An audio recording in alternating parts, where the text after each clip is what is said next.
थाने मुख्यमंत्री जी ने कह रखा कि थाने में वस्तु सुरक्षित है, ना कटने का डर है ना कहीं का, वहाँ छोड़ दो। जो थानेदार है बड़ी गौशाला में भिजवा होगा।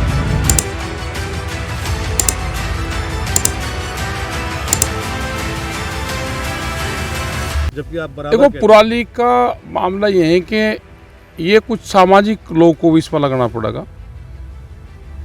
सरकारों को भी लगाना पड़ेगा। खाली प्रेशर देने से नहीं, ये गांव में मीटिंगें करके अधिकारी जाके लोगों को भी समझाना पड़ेगा, किसानों को भी, और इसका निस्तारण क्या हो वो भी जो कृषि विभाग है वो गांव में जाएं, इसका निस्तारण कैसे हो।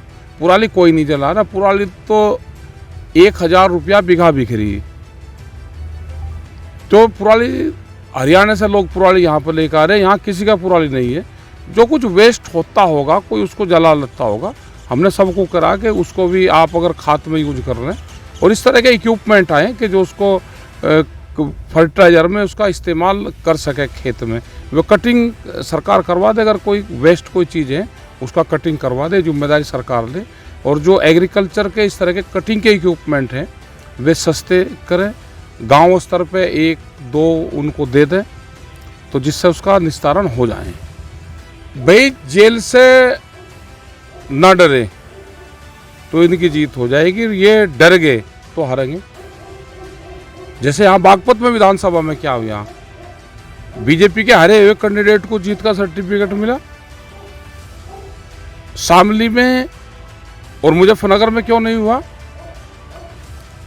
भाई वहाँ तो ये मजबूत थे, लेकिन पहले वहाँ इनकी 8 सीटें बीजेपी की थी और 1 विपक्ष वालों की थी। अब वहाँ 8 विपक्ष की है और 1 बीजेपी की है शामली मुजफ्फरनगर में, क्योंकि वहाँ के लोग खड़े रहे। जो लोग चुनाव लड़ते हैं, पहले नेता होता था वो या तो सत्ता में रहता था, सत्ता में नहीं रहता था तो कुर्सी की निगाह रखता था। अब यहाँ के लोग भाई डरते हैं, तो इनका डरे हुए का तो हमारे पे भी कोई इलाज नहीं है। नहीं टिकैत साहब, यहाँ तो कोई चेहरा ही नहीं है। अब चेहरा ही नहीं है तो क्यों लड़े फिर? अपना सरेंडर कर दो, नहीं जीतने दो एक तरफा, फिर क्यों खामखा जनता को भी धोखा दे रहे? क्या राम मंदिर भी मुद्दा रहेगा इस बार? देखो राम मंदिर मुद्दा तो इनका रहेगा, और इनकी एक खासियत हो रहा है। बीजेपी वालों ने क्या कहा कि हमको किसान ने वोट दिया ही नहीं। हमने उनसे पूछा भाई दिया तो ना, किसी किसान से पूछ लेना, अगर हमको वोट दिया हो, हमको हिंदू ना वोट दिया, हम उसका मंदिर बना रहे। अगर किसान हमको वोट देगा तो उसका काम करेंगे। तो ये उनका कहना, किसान और हिंदू को अलग अलग कर दिया इन्होंने। और बात भी उनकी सही है, बात बिल्कुल ठीक है। हमने जब गांव में पूछा भाई किसी किसान ने वोट दिया, तो जवाब कम आया, तो हिंदू बन के वोट दे रहे हैं, किसान बन के देंगे। तो बीजेपी वालों ने कहा कि हम उनका काम करेंगे। गन्ना भुगतान की बड़ी समस्या है, बात बड़ी समस्या नहीं, पूरे उसमें ही है। मुख्यमंत्री जी आए तो उन्होंने कहा था चीनी बेच कर जाए, जब्त कर जाए, भुगतान कराया जाए। भाई कहने की बात उनकी दूसरी है, करवाने की दूसरी है। कुछ नहीं हो रहा। आप मलकपुर शुगर मिल का आप हाल देख लो, क्या हाल है। ये बजाज वालों का भी यही था, खैर उन्होंने आंदोलन करे तो उन्होंने दिया, लेकिन मलकपुर और जो मोदी वाले शुगर फैक्ट्री है ये इनकी, और सिंभावली वाले, ये कुछ ग्रुप है जिन्होंने पिछला भी भुगतान नहीं दिया। किसान यूनियन कब तक इनके खिलाफ आंदोलन शुरू करेगी? देखो आंदोलन तो इनके खिलाफ चल रहे हैं, ये तो वैचारिक आंदोलन है जो चलते रहते हैं, ये चलते रहेंगे। और वैचारिक आंदोलन और जो वैचारिक क्रांति है यही दुनिया में परिवर्तन करती है, विचार से परिवर्तन होगा। भाई ये ऐसा क्या, ये बेईमान ज्योतिषी है, इनको कैसे पता? ये जैसे उत्तर प्रदेश में कहते थे, यहाँ इन्होंने बेईमान ना करा। भाई इतना काम तो वो बता सकें कि जो बेईमान ज्योतिषी हो, अगर बेईमान ना करना है, मेरा ज्योतिषी विद्या मेरी काम करेगी, तो ऐसे कैसे बता सके? वो तो टिकैत साहब का आकलन क्या है? हमारा ये है कि वहाँ पे इनको कामयाबी नहीं मिलने की, कम मिलेगी, लेकिन ये पार्लियामेंट में बेईमान नहीं करेंगे। ये दिखाने की कोशिश ये करेंगे कि देखो जी हमने सब बिल्कुल ठीक हुआ, ये करा, लेकिन ये पार्लियामेंट में बेईमान नहीं करेंगे। ये बीजेपी के हारे हुए कैंडिडेट को जीत का सर्टिफिकेट देंगे, उनका दिमाग उस पर ज़्यादा है। 2024 में निश्चित रूप से बेईमान ना करेंगे, क्योंकि जो कैंडिडेट चुनाव लड़ता है वो डरता भी है। जो डरेगा वो या तो बीजेपी में शामिल होगा या जेल में जाएगा या उसको हार स्वीकार करनी पड़ेगी जितने को भी। 3 चीज में से एक चीज उसको करनी पड़ेगी।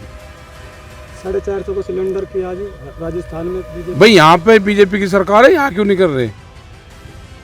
यहाँ किसान नहीं रहते क्या? आम जनता तो यहाँ पे भी रहती है। 450 का सिलेंडर तो गरीब आदमी को यहाँ पे भी चाहिए। छत्तीसगढ़ में वहाँ का मुख्यमंत्री 600 रुपया क्विंटल ज़्यादा धान पर दे रहा था। अब उसने कहा कि मैं 1600 रुपया क्विंटल दूंगा MSP से ज़्यादा। उन्होंने कहा जी हम भी देंगे। भाई ये एडवांस यहाँ क्यों नहीं देते? ये यहाँ भी दे दें। ये जो रियायतें हैं ये सब चुनावी रियायतें हैं। ये कंपटीशन में MSP पे जरूर सब पॉलिटिकल पार्टियां बात करने लगी। MSP का मुद्दा बड़ा इशू है और MSP गारंटी कानून देश में लागू हो जिससे पूरे किसानों को फायदा हो जाए। आपके यहाँ से KMP जा रहा, हजारों ट्रक हर रोज यहाँ पे धान के निकलते हैं। किसान लेकर जाता है तो लाठीचार्ज है, और ट्रक में जाएगा वो आप लेकर चले जाओ। तो क्योंकि व्यापारियों की सरकार है, व्यापारियों को फायदा देगी। और मुद्दा बिजली के बिल के सहित सहित OTS और भी चीज़ों का गरमाया है। देखो जो OTS वाला मामला चल रहा ये ठीक है। हमने सरकार को आज चिट्ठी लिखवा रहे इसमें कि इसको दिसंबर तक पूरा बढ़ावें, पूरा महीने का। तो इसमें और भी जो लोग छुट्टे, किसी का भुगतान नहीं हुआ और या किसी की समझ में नहीं अभी आ रहा, और बहुत ये केस हैं। सरकार का रेवेन्यू भी बढ़ेगा और इसका लाभ भी किसानों को मिल जाएगा। इसको पूरा दिसंबर करें। और जो एक बड़ा मकड़ जाल ये है कि 1 साल का बिजली का बिल माफ़ करने की बात करी थी। अभी इनका उसमें करा जी हमने तो उससे माफ़ कर दिया। ये अप्रैल से 2023 अप्रैल से, अप्रैल तो चला गया तो किसकी समझ में आ जाएगा कैसे माफ़ कर दिया। इनको माफ़ करना चाहिए जनवरी से, जनवरी 2024 से उसको लागू कर दे। 25 तक 1 साल का भुगतान बिजली जो किसान है वो नहीं देगा, वो करें। तो ये मकड़ जाल में उलझा रहे हैं किसानों को। तो ये 2 चीज़ें सरकार को बिजली पे क्लियर करनी चाहिए। बिजली विभाग ने टिकट साहब 31 मार्च तक का जमा करा रहे हैं, उसके बाद जो भी आदेश होगा ये कह रहे हैं अधिकारी। नहीं, आप क्लियर बताओ ना कि भाई 1 साल का हम बिल माफ़ करेंगे। आप क्लियर बताओ। क्लियर नहीं है, ना किसी की समझ में आया। OTS वाला है ये ठीक स्कीम है कि जो मुकदमे थे वे सारे ख़त्म हो रहे हैं और लोग उस पर सहमति बना के जमा भी कर रहे हैं। वो ठीक है, एक समाधान योजना चल रही है। लेकिन इसको दिसंबर तक बढ़ा दे तो और जो लोग रह गए वो भी इसका लाभ ले लेंगे। ये हमारी सरकार को है कि 2 चिट्ठियाँ हम लिख रहे हैं। तो ये मामला